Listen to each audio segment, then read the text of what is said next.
And then it gets really weird. It's weird. 1956, Thanksgiving, 39 years after Tom Thomson goes missing, is found, and is buried, and supposedly exhumed and taken away. People in Canoe Lake never believed that he had ever been moved. They always thought that this undertaker had hoodwinked the Thomson family. And so in 1956, 4 guys get into the hooch, grab some shovels, and off they hike into the hills, and they're going to find out where Tom is or isn't. Dig 3 times. Third time they strike a casket. They dig down, they pull out a shin bone.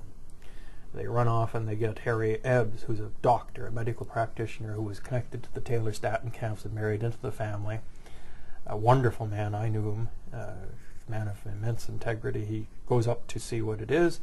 He pulls out the leg bone, measured it against his own, says that whatever this skeleton is, it's a man of approximately my height, which is about 6 feet, Thomson's height. He takes the skull out, examines it. The Ontario Provincial Police have sent an officer up and a forensic scientist, Dr. Noble Sharp, main scientist with the Ontario Attorney General's office at the time. Fundamental in the Stephen Truscott case. This is a major player. And he's there when the skull comes out. They determine between the two of them that they're not total experts in that, but it's obviously good teeth in that. This is a male of European origin. And Sharp says the hole in the skull, obviously a 22 rifle, he decides in the moment. And Harry Ebbs is satisfied with this. He thinks everything's fine. He takes the bones down to Toronto, puts them in an orange crate, one of those wooden crates that used to ship oranges in, takes them down to the scientists in Toronto, hands them over, and goes back to Canoe Lake. Scientists do their work. They use the science of 1956. Professor Grant is in charge of it, a man of international reputation, the author of Grant's Anatomy. And he puts in a report to the Attorney General's office that no, this is not Tom Thomson. Thomson is 39, European origin. This man is an Aboriginal, aged 20. Okay, what about the hole in the skull?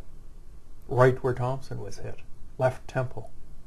Well, the reason for that, Grant said, was that this poor Aboriginal young man had one time suffered a brain hemorrhage or a stroke, and so they had done a very rare operation called a trephination on it, and that explained the hole.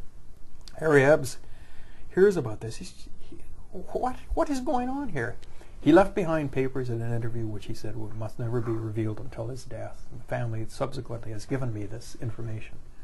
He went down to Toronto. He recorded everything that he did.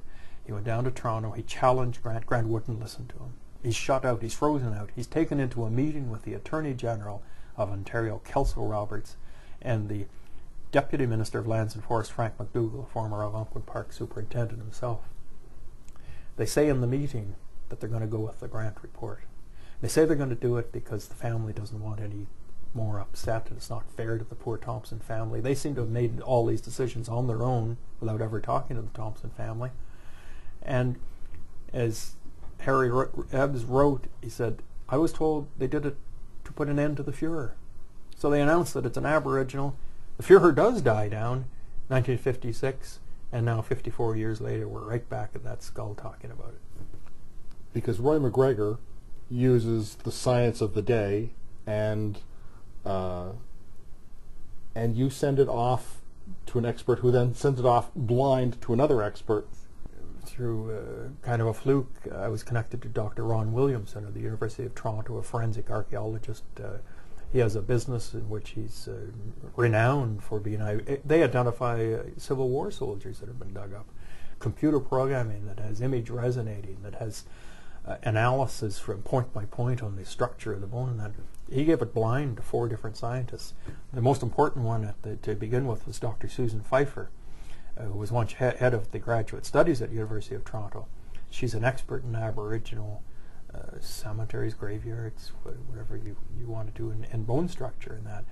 Then the other scientists went to work with computer programming, obviously not available in 1956, and concluded that the skull from that picture and the skull recovered in 1956 could not belong to anyone but Tom Thomson. But the coup de grace is Ron Williams sent it off blind in a package of other work to a forensic artist called Victoria Lywood at John Abbott College in Montreal.